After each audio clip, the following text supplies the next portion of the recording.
Just give me 2 seconds here. Well, no more than 2 seconds, 2 minutes. If you're here, maybe you're at the service tonight. I want the whole church. I want us all to pray for a person. I was doing my walk, as I do one of the days I'm at the office here, and I go up to the prayer wall and I look at some of the requests. And the very first day I did my walk, this request jumped out at me, and I felt this mother. And I want our whole church to pray for her. I don't know if you're here, but you wrote your son is preparing to graduate from high school, and he's preparing to go to college. And he visited a specific school. He fell in love with the environment and the culture and the experience. But now we must tackle the obstacle of tuition. And we're asking and trusting God to make a way for him. And I don't know if you're at this service. If you are at this service, we want to pray for you. Is that you? Could you come up? We want the whole church to pray for you.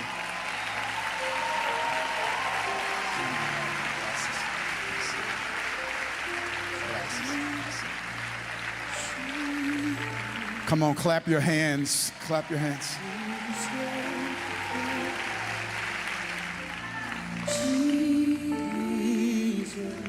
Hey, family, would you stretch your hands just as a sign of faith? Father, we just pray right now, this precious mother, I felt her heart as I read her card. She's been carrying this burden. She wants her baby to go to this school. And I thank you that you have answered her prayer, because this church will send her baby to school debt-free. Your prayer is answered. We sending him to Morehouse.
Yep, that's me. And I bet you're wondering how I got here, with my forehead veins popping, with Todd over there hugging himself and crying just as hard as I am, and me bear hugging Pastor Darius to the point that I thought Bishop Murphy's security was going to tackle me like we was on Monday Night Football. Well, in order to understand the moment, you got to understand the people. And that story starts here. Let's talk.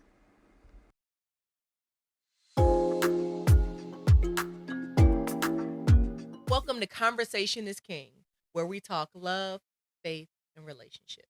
By now, I'm sure you have all seen what I would like to call the viral moment that's going around on social media of us at our church, Change Church, receiving what I would definitely call the blessing of a lifetime. Absolutely.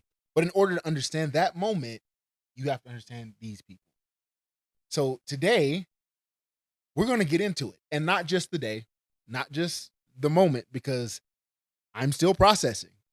I am still processing. But I want to start with why we're doing this in the first place. Because we've been talking about doing a podcast for a minute now.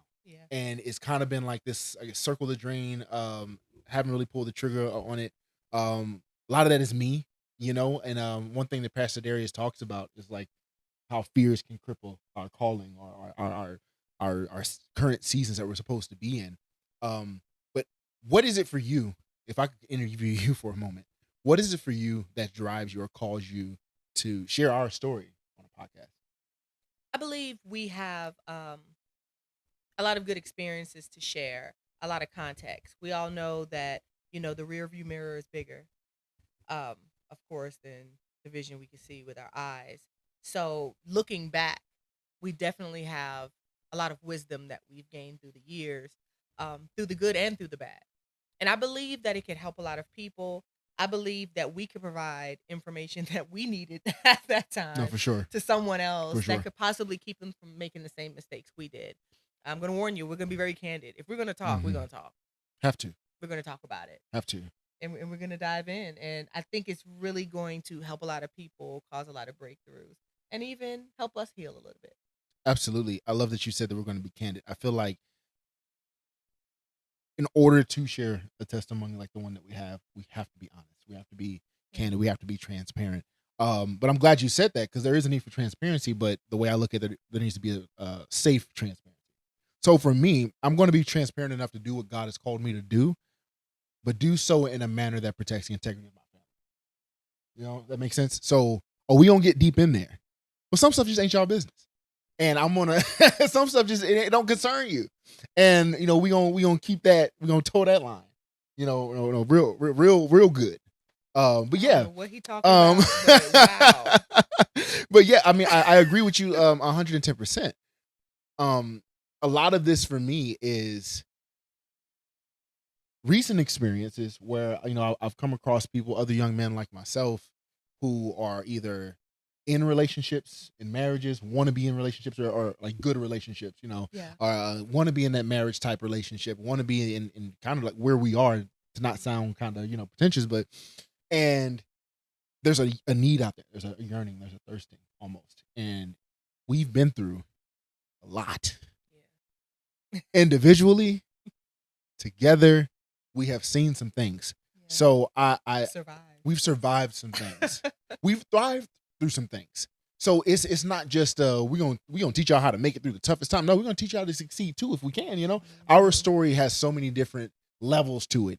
From when we were scraping together pennies for gas money to having dinner at Ray's in the city. So I think that from where we started and where we are now is definitely going to be a blessing to some people. And I just can't wait. Have so much. And we still have so much to more go. time. Yeah, you're older. You're much older than me, but we still have so much. Older. I'm That married to a was cougar. Very unnecessary. No, it's necessary because I need everybody to know that I pulled a cougar almost 10 years older than me, and that's a feat. That's a milestone. That's a trophy. You're a trophy wife. I need you to know that. But look, I can't wait to get into this. I can't wait to really dive deep into that moment a couple weeks ago at church. I can't wait to dive into how we got there because it's just amazing. Well, where do you want to start? I think we start on where we started. I think we start with how we met. So we met in a town. That's the best way to call it. In Tennessee, Town. there were no stoplights. There was hardly any. There was like a little corner store in this town. I don't think there was even a McDonald's. There might have been. I think everywhere got a McDonald's. There might have been a McDonald's. It's this little podunk town called Ripley, Tennessee. Population probably 7, and 6 of them are possums. And we got to take it a step back. Why were we in Ripley, Tennessee? Okay, yeah. So we're gonna go back to the beginning. We got to go back All right. even more. Mm-hmm. Talk to him, Devin Nicole. Where do okay. So I would probably start with why I got into professional wrestling. We were professional wrestlers. We got to start there. We didn't say that. See, we're not starting this right. Like, we gotta go back. Okay. You're doing a great job. I say we keep this in. We were professional We wrestlers. were professional wrestlers. And I lived in Atlanta. Mhm. Matthew lived in St. Louis, Missouri. I've never been to St. Louis, Missouri by this point, and he had never been to Atlanta, Georgia. Not a day in my life. One day, I decided I want to be a professional wrestler. Actually, it was more of I want to get in shape. I want to, get more fitness oriented. And I've always been a fan of professional wrestling from a child. I grew up watching it. So looking online, I was like, I want to do a class. I was thinking a class at the gym. But in looking, I found a school called WWA4. Mm-hmm. And they had these classes and they have Thursday night shows. So they said, well, come on down to the show, because I called to get information. They was like, come on down to the show and just watch it, and then you can make a decision from there. So I go down to the show and I'm like, wow, this is really cool, because they were doing flips and jumping off the top and all kinds of things were happening. I'm like, wow. She's never done a flip, by the way. I need to put that out there. He don't know what I've done. And I was like, wow, this is really incredible. So I signed up and I started training. Now, when I started this, it was just something I needed to do for me. Because at this point, I'm a single mom of 2 kids. And my whole life had been them, trying to do everything for them. So I wanted something for me. And that's what professional wrestling was going to be. I didn't have aspirations to get signed or anything like that. I didn't even know what that process was at this point, because I was really on the outside of it. But I just wanted to do something fun, fitness oriented, and for me. So I started training. And one of the gentlemen that trained with me, he decided to run a show. He decided to run a show in Augusta, Georgia, which is where he was from. Now, this school is in Atlanta, so he would travel up for this show. Like, I really admired his commitment. He's actually signed with the WWE today, by the way. And he ran this show, and he decided to book me for the show. And I'm like, wow, okay. Shout out Fireman. Yeah. Shout out Antron Brewer. Shout out Fireman. Yeah. And so I went down and I did this show, packed house, crowd. I'm like, wow, this is really cool. People saw this show and started booking me elsewhere. It just turned into a thing. It was not supposed to be a thing, but it turned into a thing. So one day I'm on Facebook, and a gentleman by the name of Sir Mo, he wrestled with the WWE back in the day. He was in a tag team. He reached out to me. He's like, hey, I'm having this show.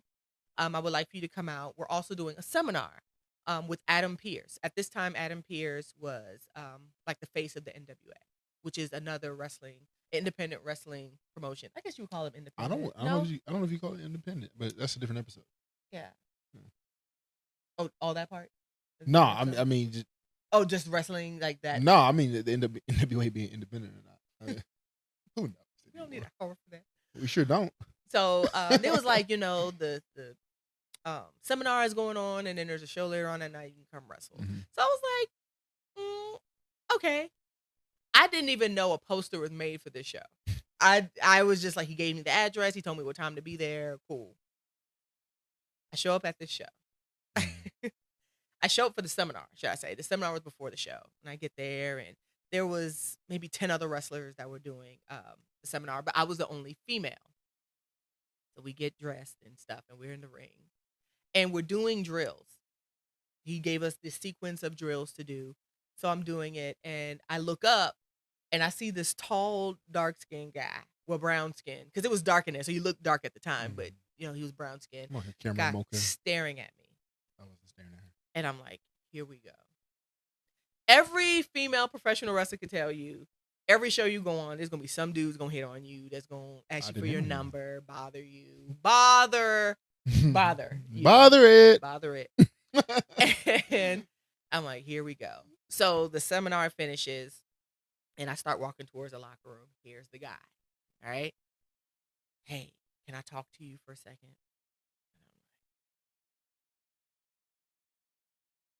I see you're going to wrestle a guy tonight.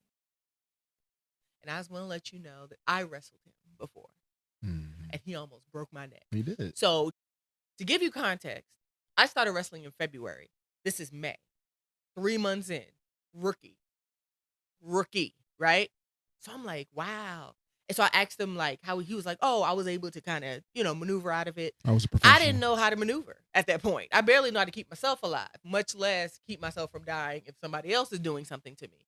So I start freaking out a little bit because I wanted to wrestle on the show. I came all this way, but I don't want to die at the same time. So he was like, I got you. So he goes to get the guy that I'm wrestling. And he starts telling him what moves he's not going to do to me, what moves I'm going to do, what moves I'm going to take, what moves he's going to take. He starts just taking over. And I'm like, who is this guy? I don't think he's even introduced himself at this point. I didn't know his name. He didn't know mine. But he's over there being bossy, telling everybody what they're going to do. And what Sidebar, I didn't know her do. real name until our first date. So continue. Irrelevant. We'll get there. I didn't know. We'll get there. And so I'm just like, this dude is strange, but whatever, you know. So then the show starts. My match is before his. So I go out there and I wrestle. The match goes great. I come back and he's like, great job, you know. And I'm like, thank you, you know. So he was like, watch my match. I don't remember what happened, but I did not get to watch his match. And when I tell you he was livid, like he was mad about this. And I'm like, I'm sorry. I don't know what I was doing, but I didn't get to see the match. But anyway, so his match happens. He comes to the back. I'm in the locker room.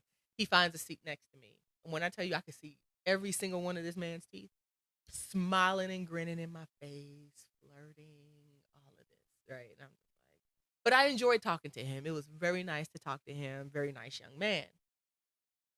The night ends. It's time for everybody to go home. He stands up to get his things because the person he was riding with was like, come on, we got to go. We got to go to the next city, the next town. We got to, you know. And he's like, can I have your Facebook? Mm-hmm. And I said, no. Mm-hmm. And I was so serious. I was never going to see this man. We had a nice conversation, very nice man. I was never going to see him again. So he leaves.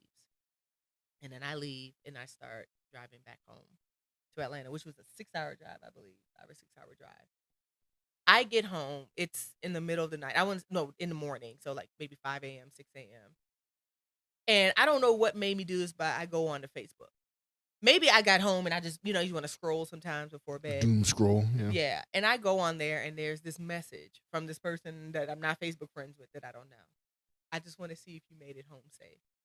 And I'm thinking to myself, so I go look at the picture and I'm like, that's the dude. First of all, I said no to my Facebook, but you decided to assert yourself into my Facebook Sometimes anyway. You have to. So we start chatting on Facebook. And then he begins to stalk me. Mm-hmm. And then now we're married with children. Mm-hmm. So there's 3 sides to every story. Okay. You got your side, you got my side, you got the truth. My side leans more so towards the truth. It is true that I walked into the room and I saw her, and it was almost as if there was a spotlight in the room that was only on her. And when I saw her, immediately I looked at her and was like, oh, yeah, that's going to be my wife. And I've always had like this nurturer / protector complex or desire or part of me that kind of drives my decision making, I guess. I don't know. And when I came across you, let me put it to you like this: as cute as I am, I don't have game. I've never had game. I don't necessarily I was always kind of a shy, timid kid when it came to females because I was kind of self-conscious, I guess. So I never really went out and like, yo, what's up, shawty? Let me talk to you. Let me, Roses are red. Yeah, you know what I'm saying? I like, do you like me? Cause I like you. Like, I've never done that before.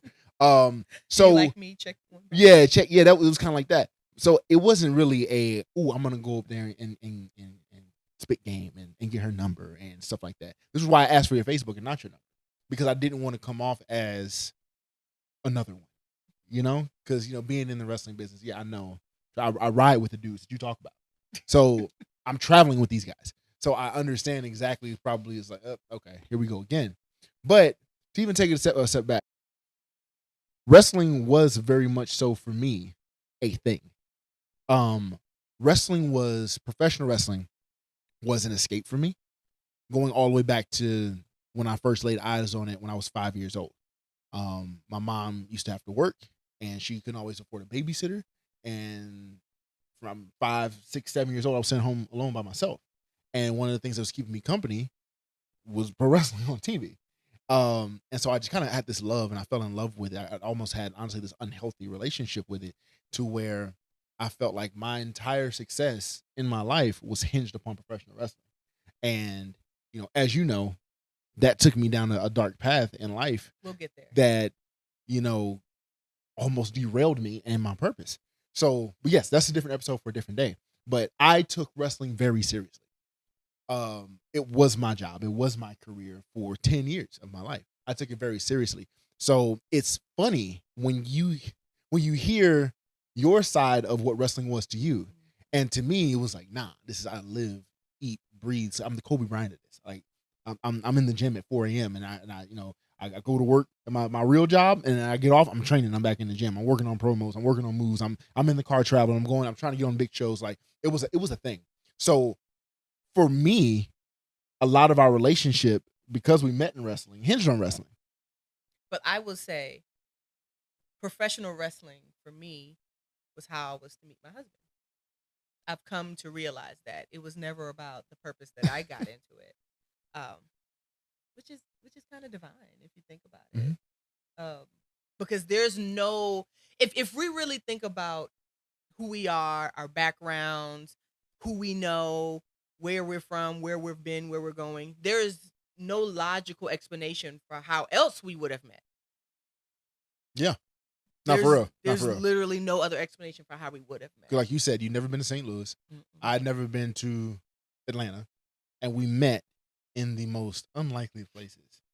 And like the show she was talking about, what was it, in like this like holdout bingo hall? Like it wasn't even like, it wasn't like, when I say we met in Tennessee, it wasn't like in Nashville, in an arena. No, it was in Ripley, Tennessee. It was like a barn or something. It was like an old VFW hall, like where most indie pro wrestling shows are. And we just aligned. And like even like the poster you were talking about, like it looked like one of them, HBCU block party posters. Like, you gotta find it. I'm gonna try to find a poster and attach it to this video. But it's like, put it here. But yeah, it's so funny that we have such different like whys, so to speak. And like that kind of like that kind of puts me in this moment to talk about like where we were in our lives, where were we at in our lives in that moment. Because for me, I was on a very serious path because I needed this to work in order to eat. I needed this to work in order to support, my family at the time, my mom, my nephew, like I needed this to work in order to be who I thought I was supposed to be. But for you, you were escaping being a single mom. You were just trying to pour back into yourself. So like it was such a different path. So where were you in 2013, 2012, 2013? Where were you mentally, emotionally, spiritually in that journey? Terrible. Okay. Zeros across the board. I wasn't taking care of myself. I'd just gotten out of I had survived a very bad situation. And a lot of those early years were just focused on surviving with my kids, like literally surviving, keeping a roof over their heads, keeping food on the table, clothes on their back, and doing it myself. And doing it myself with no education, no skills. I was winging it. So my mental health was not in a good place. My physical shape was not in a good place, which is why I wanted to attack my fitness journey. She's still fine. I was maybe Ripley, Tennessee fine. But you know what I'm saying? Like, it depends on what you was comparing me to. Because we got to find a picture. Well, I'll find I got to find a picture. Yeah, I got to find a picture of what I looked like at that time so y'all can see. Yeah. I mean, y'all might follow think I us was on fine social too. media. I'll post it. Yeah, y'all might think I was fine too. I don't know. But I didn't think I was fine. In any way, mentally, physically, emotionally, I was damaged. One of the reasons why I wasn't open to him, I had already made the decision that once my children were old and grown and left home, I was going to get cats. And me and these cats was going to rock out till I died. That was a decision I made. I was at peace with it. That's what we doing. No men, cats. And that's just, so when this dude comes talking about, can I have your Facebook? No, you can get out my face. That's what you can do. Like heavy. It's funny because the energy was not that in that chat. When you handed me your number on a silver platter. Let's talk about that. Because you have a different perspective. I don't have it. I'll find that too and post it. We gonna see. I got receipts. I got receipts. So we're in face. 'Cause Okay, you lying. so let's talk about the story. You So lying on Beyonce's internet. we're gonna go back to finish your story, but we have to talk about this that he's talking about. So, like I told you, he Facebook messaged me and blah blah blah. He told me that he had not made it home because he was at an arena. That's what he was messaging me. Come to find out, he was booked as an extra with WWE, and they were having a pay-per-view event, and they booked him to come to the pay-per-view event. So he was supposed to be there Sunday, Monday, and Tuesday. So the show was on Saturday. This was Sunday by this point. So he's like, yeah, I'm backstage at WWE. I'm like, what? Like, that's really cool. I'd never heard of anything like that before.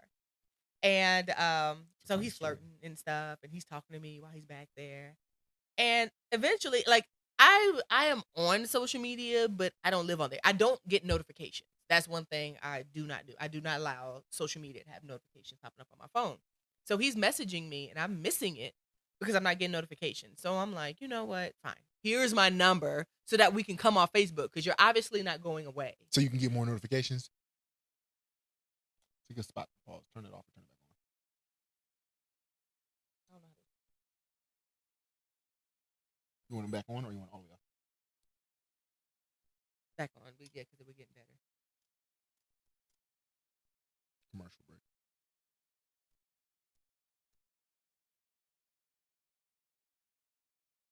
This segment is sponsored by Whatever brand this is, Off-Brand Tins Unit from Amazon.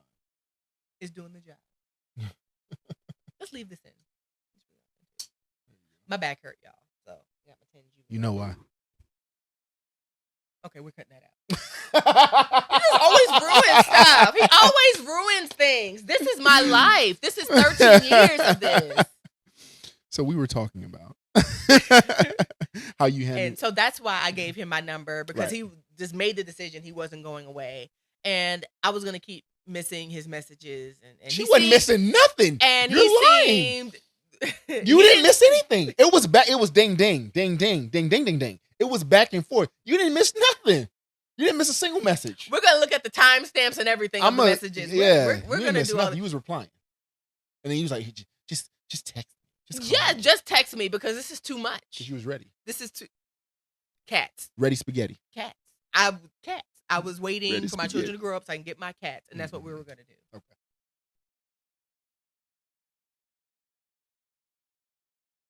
So that's how So we you ended want up my to lie? number. That's fine. That's fine. You want to lie on this? Okay. We already made a commitment to be authentic. We're going to post, To be honest. and you're going to look, and you can tell You from gonna the look foolish. energy of what I said what I meant. And She was choosing. I want That's y'all the to energy. comment. She was caking. She was laying on her tummy with her feet up, caking. That's the energy. But I digress. This is a good point to segue into where you were spiritually with your walk with Christ, since you lying so much. I've always known that God was real. And I've known this because I grew up in church. Actually, in my life, I had, prior to the church that we're at now, I'd only been to 2 churches. So, like, my mother was very spiritually grounded. Nice. Because, when we went to a church, we went to a church. And I don't know why she picked these churches, but she did, and I attended them with her. So I always was in church, knew that God was real. My mother would talk to me about God, so I knew God through her lens. But to my knowledge, and that's a very poor part. I'm going to do that again because I touched it and I don't know what it's going to do. But to my knowledge, I'm not sure if I had known. Okay, we'll do that again. I experienced God through my mother's lens, through her telling me what God had done for her, what she had seen God do, things like that. But at that point, I didn't believe that I had ever experienced God for myself. But I knew he was real. But I couldn't definitively say God worked this out for me, or just whatever like that. So spiritual, I'll give like a 1 or a 2 because I knew he was real, but I didn't really have a testimony at that point. So you said something interesting. I kind of want to touch on that. You said that you knew God was real because you've been in church. Yeah. So do you equate God being real, or do you equate your relationship with God to your relationship to the church? No, 2 completely different things. Okay, so go dive into that then. So now I know this, right? Because before I'm thinking, oh yeah, you go to church. That's what you do. You go to church, you lift your hand, you sing the songs, you bring your Bible, you read the scriptures, you shout hallelujah, then you go home. Sometimes you go to Bible study, things like that. I'm thinking that's a relationship with God. That's your way of dating God. But again, that was in my immaturity. Growing up, relationships are so much more than that. Relationships are not about the dates. It's about those hard conversations. It's about the trials, the tribulations. It's about the That's good good. days, the bad days.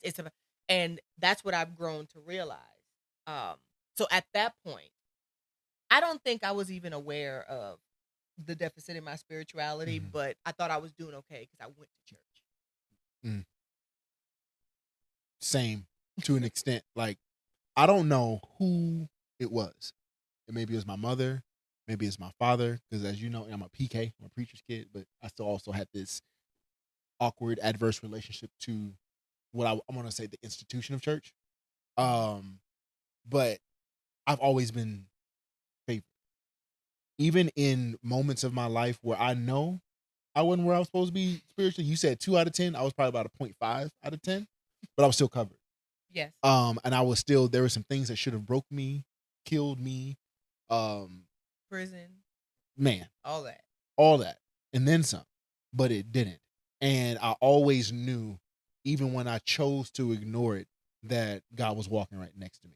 And I can't wait to dive into that. But in that moment during 2013, when I don't think I've ever told you a story. I may have, maybe not.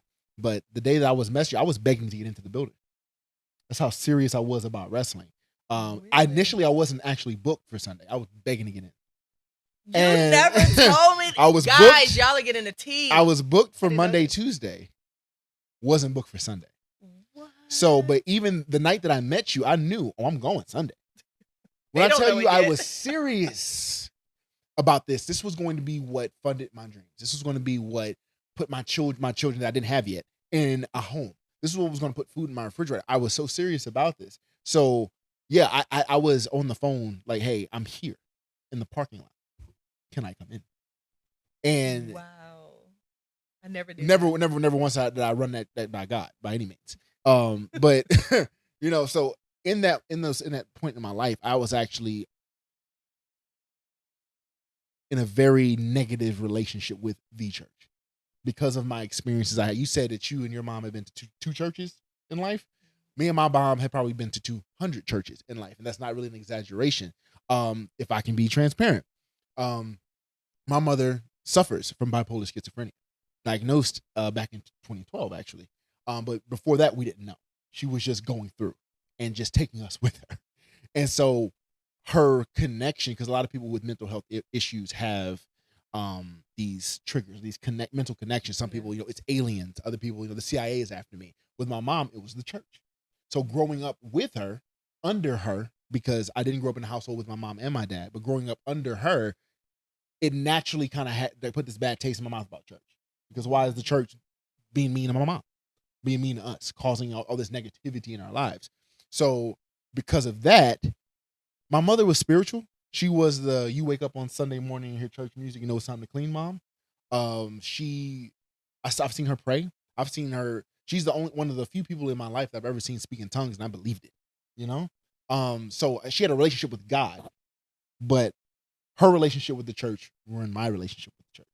So because of that, as I grew up as an adult, it kind of made me, I don't really mess with y'all. We bounce around from church to church. I've seen things behind the scenes at churches. I'm just like, this can't be how we treat other humans, So at that point in my life, I was very far from church and not very close in a relationship with God. It took a lot for me to get to that point. So it's interesting that, because I kind of feel like you can't really make a big commitment like the relationship that we had without having a relationship with God, without being in a certain place as a man. So it's interesting that I found myself there anyway, which is why I go back to this is cyclical. I'm coming back. Favored, covered in so many different ways. God knew where to put me, when to put me there. So it's we don't have to dive into. We got to dive into that. Off of what you just said about how you kind of had a negative viewpoint of the church. my mother wouldn't allow me to. And my mother had every reason to have a negative outlook at the church. For instance, my father found his mistress at the church. Everybody at the church knew, except my mother. And I don't know if it was okay or if they didn't feel it was their business. But as I got older, I was like, that's very inappropriate. Like, what? Like, what? What is this? What is Jesus didn't die on the cross for this? You know, like, wow. And that's one thing I could always credit my mother for. She forgave people that definitely didn't ask for it. And she wouldn't allow me to have a negative viewpoint of church. She would always excuse things. She would always try to explain away. And I think it's because she didn't want me to lose the little bit of relationship I had with God because of a negative viewpoint. So I think that might have been what her goal was, but it caused me to side eye the church like, wow, this is what we're doing? This is not cool. But that was rough. That was a rough realization because to me, church was supposed to be a safe space. And it was anything but for her. But she kept going. And she never stopped, and just the most resilient woman I know. That's heavy in of itself right there. That's a testimony right there. Absolutely. Going back to, I want you to kind of touch on that comment that you made. You said that she wouldn't allow you to have a negative relationship. What did that look like? Like, go deeper into that. Like, that's such a heavy statement. Like, she wouldn't allow me to have it, even though she had such a what we would perceive as a negative outlook because of the experiences that she had. What did that look like to you? Her not allowing you, outside of you saying, "Hey, we're going every Sunday," outside of not allowing you to, you know, just like say, "I don't want to go." What did that look like? Not having a bad relationship. So to give context, it wasn't just the church. Even my father, she would never allow me to have a negative outlook on her, on him. Excuse me. And for me, especially with the church, what it looked like was people are gonna people. People are gonna people, and God forgave, and we should too. And don't allow people to affect you so much. I think my mom used to compartmentalize. Took a lot to get that. Compartmentalize a lot of. Did I say that right? Compartmentalize. Compartmentalize. Yeah, that's right. That didn't feel right. It didn't feel right on my tongue. That's right. My mother used to compartmentalize. My mother used to compartmentalize. Really? I don't like that word. I don't like it. It's not. But that's the word, though. That's the word. I need to find another way to say this. No, you don't. That's the word. I feel like my mother used to section off. Put things in small compartments. Compartmentalize. Okay, it's been a long day. She's been in court all day. Give her grace. Give her grace. For everybody's life. Now I'm fighting for my own. And she would just be. She was very logical in the sense of people are gonna people, and they're gonna do human things, but in the end, God is still good. And even then, I didn't know what that meant. Of course, I do now, but I was just like, okay, because I guess at that time I was looking at it like, well, that happened to her, so if she could be okay with it, I can find a way to as well. I think I just really, but she always separated it. She didn't look at it like the church did this, or it was just always very separate. People did that, and it just so happened to happen in a church. And I think she just really wanted to make sure my relationship with God wasn't tarnished in any way, or that it wasn't damaged in any way. Because a lot of people are hurt within the confines of a church. Oh yeah. And then look at like the church hurt me. But no, people hurt you. Look at it even more so. God hurt you. Yes. God hurt me. Yes. Why did God allow that? Right. Yes. We put, and this may be a controversial take, we put so much emphasis on the church being God's house, when at the end of the day, the church is 4 walls, some brick, some mortar, some screws, some nails, and a little bit of wood glue. We could close that church down today, and it can be a Ross Dress for Less tomorrow. Like, it's a building, right? When we talk about third way, You know, when you talk about things like that, we're talking about a relationship with Christ. We're talking about the King's way, and we're not. I'm gonna just say it. In Black church, the church itself becomes the idol. The church itself becomes this big grand thing that people are bowing down and worshiping the church. And sometimes they bow down and worship the pastor, or they bow down and worship the bishop. I mean, bishops I done seen with capes on is and pulling up in Rolls Royces with somebody opening their door on Sunday morning. Is that why we're supposed to be here? Is that why we're here? We're supposed to be here for a relationship. So I feel like that's what your mother did for you was amazing, because rather than that, my mother just chose a new church. So she didn't necessarily compartmentalize. She more so just like, we're just gonna run to this one. And because of that, I feel like it was never addressed. It like from my perspective growing up, it wasn't people are peopling. It was the church is churching. But I have a different take on that, because I don't feel like it was necessarily addressed with me either. So Okay. while she may have given an explanation, I never got the explanation. And let me tell you why I think that's important. So people are gonna people is not enough, because then what does that lead to? That leads to me mistrusting, because people are gonna people. I needed more context. I needed more information. And while I was in a child's place and it necessarily wasn't my business, I took that into adulthood, which is why I was okay with cats. Because, hey, I allowed somebody in my life totally dropped me, totally screwed up. So I'm like, I'm never trying that again. Cats. I didn't have perspective to know about understanding the why. We never talked about the why until I was much older. And I think the why is important. So just Yes. saying people are going to people, I don't think is going to get you where you want to go, because that might preserve your relationship with the church, but it doesn't preserve your relationship with people. It doesn't teach Right. you how to navigate that space. So I see where you're coming from, but from someone that navigated life with only that information, it wasn't enough. I need a little more. But I understand why her perspective was to protect me in that moment. She probably didn't look at it like a learning moment, a wisdom moment. It's a protection. It was a protection moment. That's good, because and I'm glad you had that, because there were plenty of moments in my life I did not feel protected. When and I don't know if she had the capacity to. Right. Yeah. My Susie was a lot of things. She's loving, she's caring, She can she's cook. she can Cook she the greens can down. she Okay. can cook cook the black off your back. Yes. But I don't know if she necessarily had the capacity to carry me in the way that I need to be carried in that season of her life. Because I met her in a season of her life She was ill. that wasn't, necessarily the best for the season that I was. But one of the things that we thought we were going to do, and it's funny how things work out.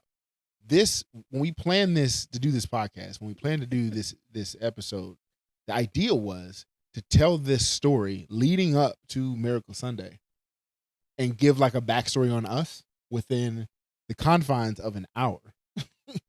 And what I did my work, I did my research, I made my little cards, y'all. Very cute. I think though, what I failed to realize in the moment, in the excitement, in the buildup of doing this, was how much story we really got. We guys. How much meat and potatoes is really here. I don't even know how to navigate this, honestly. So like, how do we tell? I say that to say we got to put a pin in this, and we're gonna have to do a part 2. Is that a good place to stop? Well, I answered it. The spiritual. Did you answer the spiritual? Yeah, I think so, and again, like this took us into a different conversation that's not on the cards. Like conversation is key, and conversation is king, because these conversations open up different avenues of thought and different healing moments. Honestly, like I've healed a little bit in this last. I feel like we've been doing this hour and a half now, and in this segment of time, and it's not on the cards. Like I put how we met. I put, you know what I'm saying, like what we were doing at that time, because those are good conversation starters. But the conversation went into a whole different place, and I'm okay with that, because that was the goal when we came and sat down and said, hey, we want to do this. The goal was to be authentic. You know what? Let's talk about that. There's a reason why we're filming this where we are. This is where the majority of our thought-provoking conversations happen. This is what we do. We just talk. This is my best friend, and we sit and we talk about this, talk like this. Here, this is our safe haven. This is our safe zone. You know, this king bed. And we're inviting you along. Yeah. Welcome. So I'm gonna need y'all to tune in for part 2, because there's gonna be a part 2. And based on how this went, we went through one card. So there's gonna be a part 3. We didn't even. We got halfway through this. Part 4, part 5, and I assure you, if you lock in with us, we'll lock in with you. And this journey is going to hopefully heal somebody, help somebody. Please be sure to like, subscribe, and follow. It's weird saying that, because I watch people like on podcasts and shows and YouTube channels say that all the time. I'm like, that's such an awkward thing to say. But hey, like, subscribe and follow and share. And also comment. Let us know your thoughts about our conversation. You have any questions about anything we discussed today? Is there anything you want us to go deeper about? Unpack, unfold. Yeah. You know, if there's anything you need clarity about, feel free to reach out. We'll love to continue the conversation. Yeah. Let's talk about it. See you next time.